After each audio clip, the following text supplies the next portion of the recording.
এখন হয়তো আরও কিছু রানের আক্ষেপ থেকে যাবে বাংলাদেশ। মাউন্ট বড় রানের মাঠে যে সফরকারীরা মাত্র 110 রানের পুঁজি গড়েছিল, তবু জয়ের আশা দেখছিল শেখ মেহেদী ও শরীফুল ইসলামরা।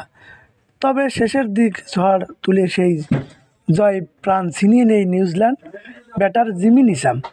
যদিও আগের ম্যাচে শেষ করে দিয়েছে 20টি ডিএলএস মেট বে ওভালে মাঠে প্রথমবারের মতন আগে ব্যাট করা বাংলাদেশ পরাজিত হয়েছে।